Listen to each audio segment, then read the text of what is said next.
নমস্কার বন্ধুরা, আজ আমি আপনাদের জন্য নিয়ে এসেছি একদম রেস্টুরেন্ট স্টাইল চিলি চিকেন, ঝাল ঝাল মশলাদার আর সুস্বাদু একটা জনপ্রিয় রেসিপি। তাহলে চলুন দেরি না করে রেসিপিটি দেখে নেওয়া যাক।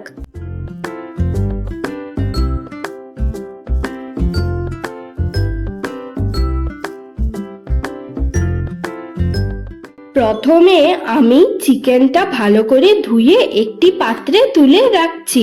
এবার আমরা চিকেনটা ম্যারিনেট করব। তার জন্য এতে পরিমাণ মতো নুন, হলুদ গুঁড়ো, জিরে গুঁড়ো, ধনে গুঁড়ো, গরম মশলা গুঁড়ো আর একটু চিকেন মশলা দিয়ে দিচ্ছি। এরপর আমি একটি ডিম ভেঙে এতে দিয়ে দিচ্ছি। এতে চিকেনটা আরো জুসি আর নরম হবে। সঙ্গে কিছু পরিমাণ চালের গুঁড়ো দিচ্ছি, যাতে ভাজার সময় একটা সুন্দর ক্রিস্পি টেক্সচার আসে। আবার আমি এতে কয়েক কোয়া রসুন ভালো করে কুচিয়ে দিয়ে দেব, আর সঙ্গে 2 টুকরো আদাও কুচিয়ে দিয়ে দেব। আদা আর রসুনের এই ফ্রেশ ফ্লেভারটাই কিন্তু পুরো রেসিপিটাকে একদম অন্য লেভেলে নিয়ে যায়। সবশেষে বেসন দিয়ে দিচ্ছি, আর এখন সব উপকরণ খুব ভালো করে মিশিয়ে নিচ্ছি, যাতে প্রতিটা চিকেনের টুকরোতে মশলাটা একদম ভালোভাবে লেগে যায়। এভাবে ভালো করে মাখিয়ে নেওয়ার পর এটাকে কিছুক্ষণ ঢেকে রেখে দেব, যাতে চিকেনটা ভালো করে ম্যারিনেট হয় আর মশলার স্বাদ ভেতর পর্যন্ত ঢুকে গিয়ে রান্নাটা আরো বেশি টেস্টি হয়ে ওঠে। চিলি চিকেন বানানোর জন্য ক্যাপসিকাম খুবই জরুরি, তাই আমি একটি ক্যাপসিকাম কেটে নিয়েছি। তার সঙ্গে টমেটো, পেঁয়াজ বড় বড় টুকরো করে কেটে নিয়েছি। সঙ্গে নিয়েছি 5টে কাঁচামরিচ। এগুলোকে আমি একদম সাইডে রেখে দেব, পরে ব্যবহার করব। এবার কড়াইতে পরিমাণ মতো তেল দিয়ে দেব। তেলটা ভালো করে গরম হয়ে গেলে আগে থেকে ম্যারিনেট করে রাখা চিকেনটা এক এক করে দিয়ে ভেজে নেব। চিলি চিকেন বানানোর জন্য চিকেনটা ভাজা খুবই প্রয়োজন, আর চিকেনটা একটু মুচমুচে করে ভাজা হলে খেতে আরো দারুণ হবে। এবার চিকেনটা দুপাশ উল্টে নিয়ে ভালো করে মুচমুচে লালচে করে ভেজে নেব। যখন চিকেনটা ঠিকমতো লালচে ক্রিস্পি হয়ে যাবে, তখন আলাদা করে তুলে রেখে দেব। এবার যেটা বাকি চিকেন আমরা একসাথে ভাজতে পারিনি, সেই বাকি চিকেনগুলো একে একে ভাজছি। প্রতিটা টুকরো আলাদা করে দিয়ে ধীরে ধীরে মুচমুচে করে ভেজে নিচ্ছি। ছোটবেলায় যখন বাড়িতে চিকেন ভাজা হতো, তখন রান্নাঘর জুড়ে যে দারুণ গন্ধটা ছড়িয়ে পড়তো, সেটার জন্য আমরা সবাই অপেক্ষা করতাম। মা একটা করে ভেজে তুলতেন, আর আমরা পাশে দাঁড়িয়ে থাকতাম কখন গরম গরম একটা টুকরো খেতে পাবো সেই আশায়। আর যখন এইভাবে চিকেন ভাজছি, ঠিক সেই স্মৃতিগুলোই মনে পড়ে যাচ্ছে।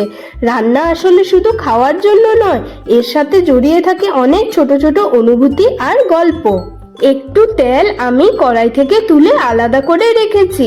এরপর সেই তেলে আমি কেটে রাখা পেঁয়াজ, ক্যাপসিকাম আর টমেটোগুলো দিয়ে দেব, যেগুলো বড় করে কেটে রাখা ছিল।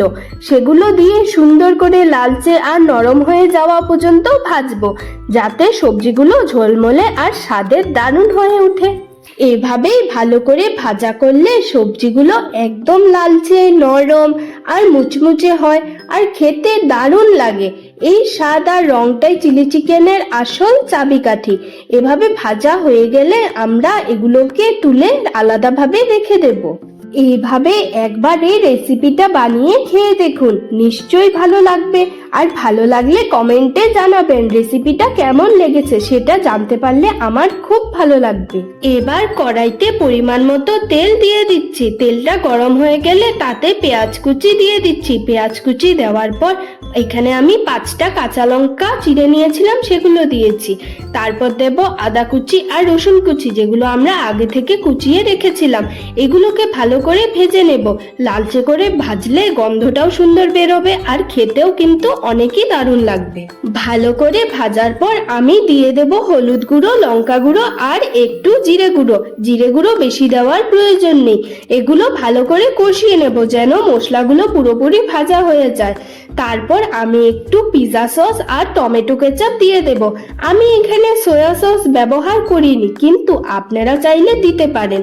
সয়া সস ছাড়া এই রেসিপিটাও কিন্তু দারুণ হয়, তবে চাইলে দিতে পারেন। এখন এগুলো ভালো করে মিশিয়ে নেব। মিশিয়ে নেওয়ার পর আগে থেকে ভেজে রাখা পেঁয়াজ, ক্যাপসিকাম, টমেটো আর চিকেনগুলো সব একসাথে দিয়ে দেব। আর ভালো করে মশলার সঙ্গে কষিয়ে নেব।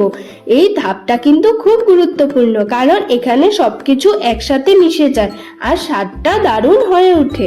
এবার সবকিছু ভালো করে কষাতে থাকবো। যখন দেখবেন মশলাটা ঠিকমতো কষানো হয়ে গেছে আর তেলটা একটু ছেড়ে দিয়েছে, তখন এতে পরিমাণ মতো জল দিয়ে দেব। আপনারা যেমন গ্রেভি রাখতে চান, পাতলা বা একটু ঘন, সেই অনুযায়ী জল দেবেন। তারপর ভালো করে মিশিয়ে একটু ফুটতে দিলেই তৈরি হয়ে যাবে আমাদের দারুণ টেস্টি চিলি চিকেন রেসিপি।